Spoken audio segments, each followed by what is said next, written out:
Good morning students. हमने अपनी last class में लॉ ऑफ वेरिएबल प्रोपोर्शन किया था।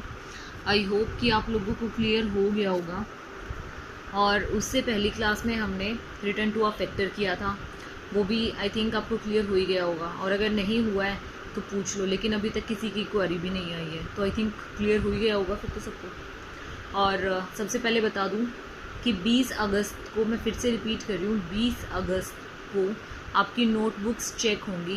जितना सिलेबस आपका हो चुका होगा वो सारा का सारा सिलेबस आपका चेक होगा। आप 9 बजे मॉर्निंग में अपनी नोटबुक्स ले आना, ठीक है। आपकी नोटबुक्स चेक होंगी, अपनी नोटबुक्स ले आना 20 अगस्त को। अब हम अपना अगला टॉपिक स्टार्ट कर रहे हैं, रिटर्न टू अ स्केल। हमने स्टार्टिंग में ही पढ़ा था हमारे दो topics, return to a factor और return to a scale. Return to a factor में हमारा क्या था कि हमारा एक फैक्टर तो वेरिएबल फैक्टर था, बाकी सारे हमारे फिक्स्ड फैक्टर थे। और रिटर्न टू अ स्केल में हमारे सारे के सारे कैसे फैक्टर्स होते हैं? वेरिएबल फैक्टर्स होते हैं। All factors are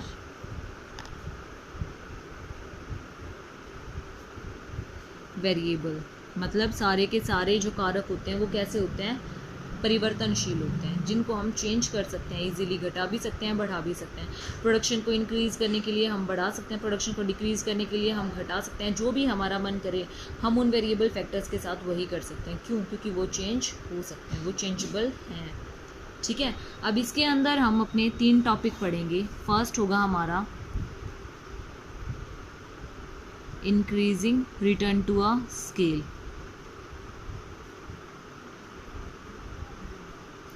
constant return to scale,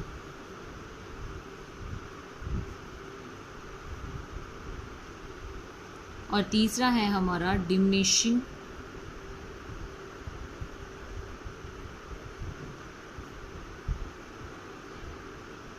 return to a scale, ठीक है। 1 बाय 1 डिस्कस करेंगे। सबसे पहला आता है हमारा increasing return to a scale.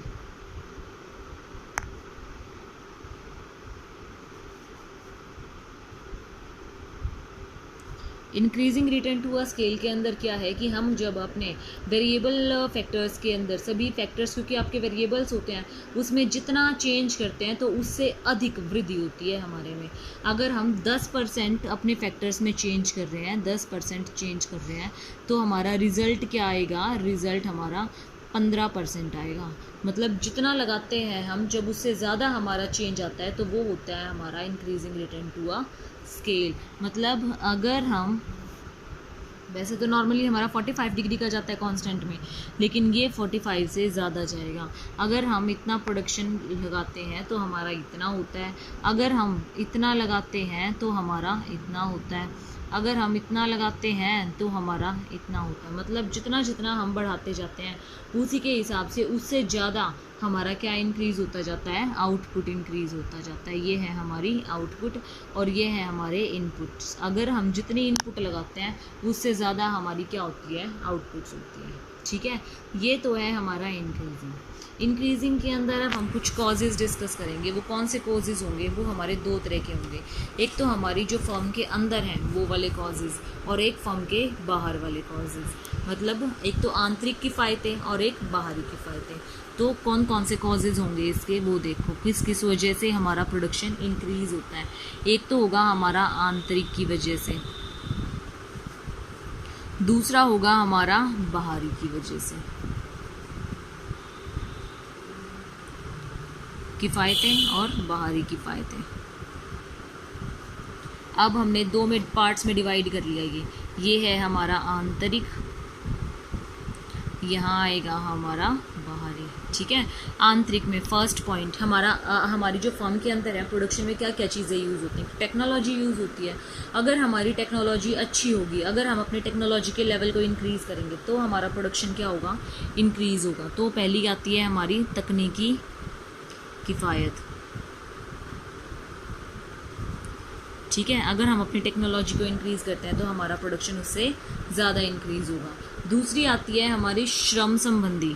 श्रम क्या होती है? हमारी लेबर। अगर हम अपनी लेबर को इंक्रीज़ करेंगे, लेबर को ट्रेंड करेंगे, लेबर को हम अपनी ट्रेनिंग प्रोवाइड करेंगे, उसे एक्सपर्ट बनाएंगे, तो क्या हो जाएगा? हमारा ज़्यादा प्रोडक्शन होना शुरू हो जाएगा। ठीक है। तीसरी चीज़ आती है हमारे पास प्रबंधकीय किफ़ायतें। अगर हम अपना सारा काम बिल्कुल मैनेजरियल वे में करेंगे, बिल्कुल मतलब मैनेज करके करेंगे कि इसके बाद ये होना है, इसके बाद ये होना है, कुछ भी ख़राब ना करें, तो वो हमारा उससे भी क्या होती है? हमारी प्रोडक्शन में इंक्रीमेंट होती है। ठीक है। फोर्थ आता है हमारे पास वित्तीय किफ़ायतें। वित्तीय किफ़ायतें क्या होती हैं? जो पैसा हमारा उसमें लगता है, इसके अंदर हमारी कॉस्ट आती है कि जितनी ज़्यादा प्रोडक्शन हम करते हैं उससे कम हमारी कॉस्ट होती है ना, जितना प्रोडक्शन होगा कॉस्ट उतनी ही कम होती जाएगी। तो इसलिए हम अपने वित्तीय किफ़ायतों को भी ध्यान में रखते हुए अपने प्रोडक्शन को इंक्रीज़ करते हैं। ठीक है। अगला आता है हमारा सेल और परचेज, क्रय विक्रय संबंधी किफ़ायतें। क्रय विक्रय संबंधी, इसके अंदर हमारा क्या होता है? क्रय विक्रय के अंदर हमारे जो भी हमने परचेज किया है, जो भी हमने सेल किया है, वो हम फर्म को आगे बढ़ाने के लिए क्या कर सकते हैं, क्या नहीं कर सकते हैं, वो हमारी सारी हमारे किसके अंदर आती है? आंतरिक के अंदर आती है। अगर हमने परचेज कम किया है, सेल्स ज़्यादा की है, तो उससे हमारी क्या होगा? हम अगले ईयर फिर ज़्यादा परचेज करेंगे, तो इसीलिए हमारी आंतरिक किफ़ायतें क्या होती हैं? इसके अंदर आती हैं। ठीक है। अगला आता है हमारा रिस्क, जोखिम। अगर आपको ये तो सुना ही होगा, जितना जोखिम लोगे उतना ही प्रॉफिट आपको ज़्यादा होगा, क्योंकि रिस्क के ऊपर प्रॉफिट है। अगर हो सकता है कि आपने ऐसी चीज़ में रिस्क लिया हो जहाँ पे प्रॉफिट ना हो, लॉस ही लॉस हो सकता है वो रिस्क आपको ऐसा रिटर्न्स दे जाए जो बहुत ज़्यादा अच्छा, तो रिस्क लेकर चलती है फर्म। ठीक है। अब अगली आती है हमारी एक्सटर्नल में फर्स्ट आता है हमारे पास केंद्रीयकरण की किफ़ायतें। केंद्रीयकरण की किफ़ायतें, इसमें हमारी क्या आते हैं कि हमारी एक ही स्थान पर ना कई फर्मों की स्थापना से है। मतलब हमारी जब एक ही फर्म में काफ़ी सारी चीज़ें होती हैं, अगर हमें अपना माल बाहर भेजना है तो उसे क्या करना पड़ेगा? हमें यातायात के थ्रू भेजना पड़ेगा, और हमें क्या करना पड़ेगा? उसकी पेमेंट्स वगैरह करने के लिए बैंकों को भी यूज़ करना पड़ेगा। मतलब बहुत सारी ऐसी किफ़ायतें होती हैं जो हमें बाहर से लेनी पड़ती हैं, और उनमें क्या करना पड़ता है? हमें कंसंट्रेट करना पड़ता है। ठीक है।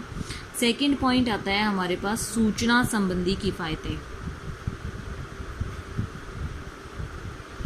सूचना संबंधी किफ़ायतें, इसके अंदर क्या होता है कि हमें अपने मतलब जैसे हम अपनी फर्म को एस्टैब्लिश करते हैं, हम अपनी फर्म को स्टार्ट करते हैं, तो उससे रिलेटेड हमें जितने भी खर्चे, जितने भी आपकी प्रॉफिट्स होती हैं, जितने भी आपकी इनकम्स होती हैं, वो सारी की सारी हमें क्या पता लग जाती है कि इसमें आप अगर ये करोगे तो इतना प्रॉफिट हो सकता है, यहाँ से आपको लॉस हो सकता है।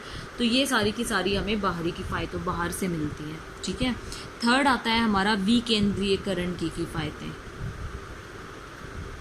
विकेंद्रीयकरण की किफ़ायतें, विकेंद्रीयकरण का मतलब क्या होता है? जब आपका कोई भी सिस्टम सेंट्रलाइज्ड ना हो, मतलब अलग अलग जगह अलग अलग चीज़ होती हो।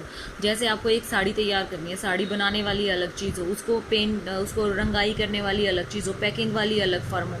जितनी फर्में होंगी वो सारी की सारी क्या होती हैं? विकेंद्रीय किफ़ायतें होती हैं, क्योंकि इसमें एक से ज़्यादा फर्मों का यूज़ किया जाता है। ठीक है। तो ये थी हमारी इंटरनल और एक्सटर्नल, मतलब किसके अंदर? हमारी रिटर्न टू अ स्केल के इंक्रीजिंग के अंदर। अब आता है हमारा अगला point, constant return to scale. Constant return to scale, जिसको हम हिंदी में बोलते हैं पैमाने के समान प्रतिफल। मतलब हम अगर इसमें 10% का अपना कुछ इंक्रीमेंट करते हैं तो वो रिज़ल्ट भी कितना दिखाएगा? 10% ही दिखाएगा।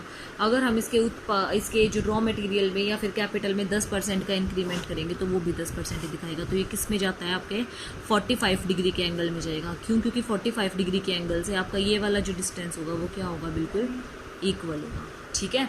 तो ये है हमारा constant return to a scale की हम जितने अपने फैक्टर्स लगाते हैं आपको रिटर्न्स भी उतने ही मिलते हैं, उससे ज़्यादा आपको रिटर्न्स नहीं मिलते हैं। ठीक है। तो ये आपका क्या होता है? इसमें ना ही तो आपकी हानि होती है और ना ही आपकी लाभ होता है। इसमें जो भी आपका होता है वो सब एक दूसरे के बराबर हो जाता है। ठीक है। अब अगली चीज़ है हमारी डिमिनिशिंग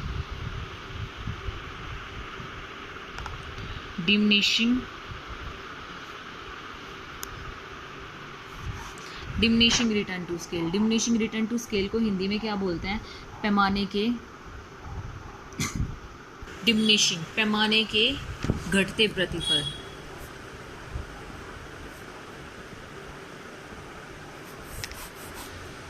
पैमाने के घटते प्रतिफल। तो इसके अंदर क्या होता है, मतलब हम जितना अपना प्रोडक्शन करते हैं उस प्रोडक्शन से हमारा मतलब जितना भी हम अपनी कैपिटल लगाते हैं उससे हमारा प्रोडक्शन डिक्रीज़ होता है। जैसे हमने 15% कैपिटल इंक्रीज़ करी है तो हमारा प्रोडक्शन कितना इंक्रीज़ होगा? प्रोडक्शन सिर्फ 10% इंक्रीज़ होगा। मतलब जितना हम लगा उतना इंक्रीज़ ना हो पाना, वो हमारा क्या है? आपका घटता प्रतिफल है। तो इसमें इंक्रीजिंग में हमारा क्या था? 45 से थोड़ा सा ऊपर था, और कांस्टेंट में हमारा क्या था? पर्टिकुलर प्रॉपर 45 था। तो डिमिनिशिंग में हमारा क्या होगा? 45 से थोड़ा नीचे होगा। तो मतलब क्या है, अगर